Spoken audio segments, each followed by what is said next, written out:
Today we are going to talk about mass and volume. So let's start with mass. Mass is the amount of matter in an object. You measure mass in grams or kilograms.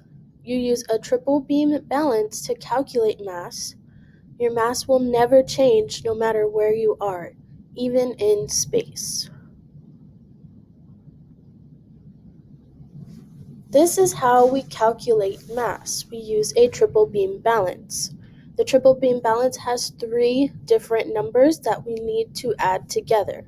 So our first number would be 500, and to that we are going to add 20.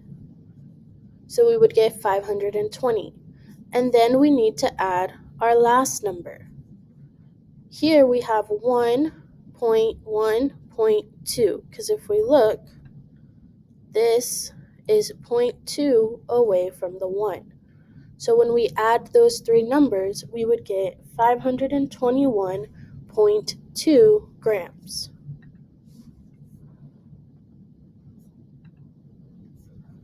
Let's look at a practice version. I'm going to exit out.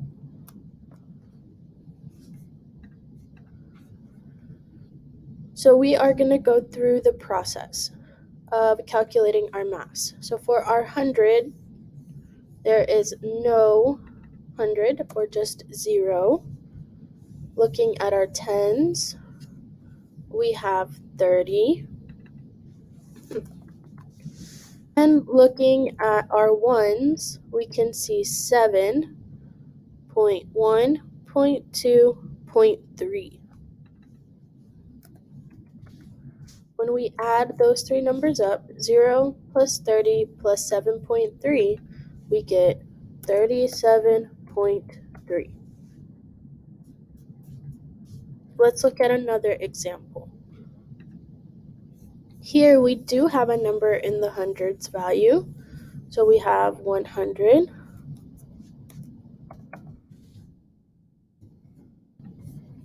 Looking at our tens, we have no number, so that would be a 0. And our last number, our ones, we have 5, 0.1, 0.2, 3, 0.4, 0.5, 0.6, 5.6. Then our mass would be 105.6 grams.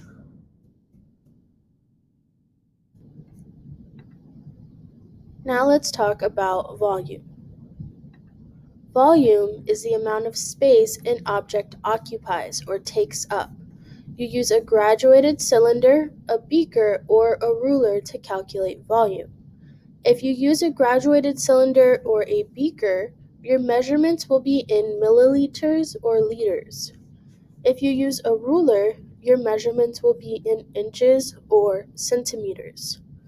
To find the volume of a regular shaped object, which is like a rectangular prism or a cylinder, you will use a ruler. You measure the length, the width, and the height of the object and multiply. Length times width times height. Water displacement. You use a graduated cylinder or a beaker for irregular shaped objects, like this rock here.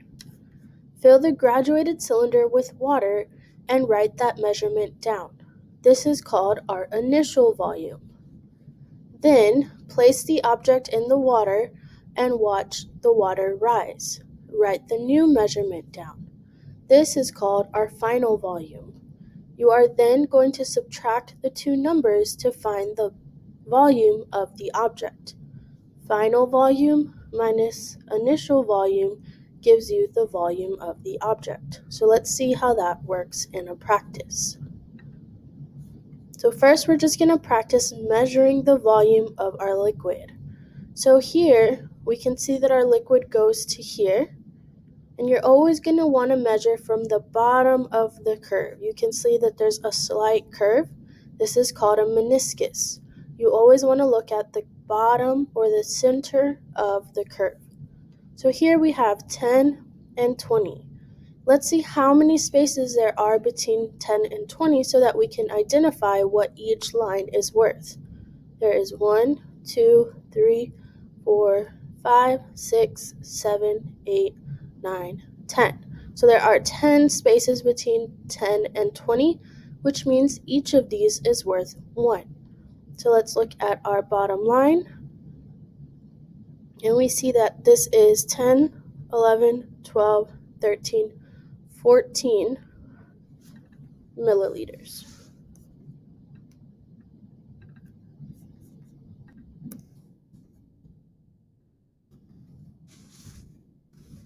Let's look at our next one. So here we have 15 and 20. So we have 15, 1, 2, 3, 4, 5. So each one of these is worth 1. We look at the bottom of our meniscus or the curved line, and we see that this is at 15, 16, 17, 18. 18 milliliters. Let's look at our next one. Here we see that 40 is 10 away from 50, so each one of our lines is worth 1. So we have 40, 41, 42.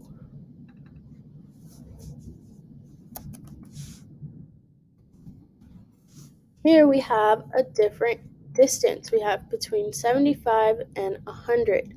So each of these is going to be worth a different amount. So let's look at that. Let's try jumping by 5s to see if that gets us to 100. 75, 80, 85, 90, 95, 100. So that works, which means each one of these is going to be worth 5. So looking at our liquid, we see we have 75, 80, 85, 90. So this is 90 milliliters. Now we are going to practice the water displacement method. This is how we find the volume of an irregular object. So here we have 2 sets of graduated cylinder. We're going to start by looking at this one, which is our initial volume, our starting volume. So here we can see that the liquid is at 30, 31, 32 milliliters. And once the fish is dropped into the graduated cylinder, we can see that our water level rises. Let's see what it rises to. 31, 32, 33, 34, 35, 36, 37, 38. So we have 38 milliliters. To find the volume of the fish, we need to subtract. So we're going to take our final volume, which is 38 milliliters, minus 32 milliliters, gives us 38 minus 32 gives us 6 milliliters. So the volume of the fish is 6 milliliters. Let's go to our last slide. Our last slide has us calculate the volume of regular objects. So to calculate the volume of a regular object, you are going to take the length times the width times the height. So our length in this case is 4 centimeters. Our width is 2 centimeters. And our height is 10 centimeters. So we are going to multiply these numbers together. 4 times 2 is 8, and 8 times 10 is 80. So this is 80 centimeters to the third power, because there are 3 centimeters that we are multiplying together. Let's look at our next example. Our length is 8 centimeters. Our width is 2 centimeters. And our height is also 2 centimeters. So when we multiply these together, we get 8 times 2, which is 16. and 16 times 2, which is 32 centimeters to the third power. And that is our volume.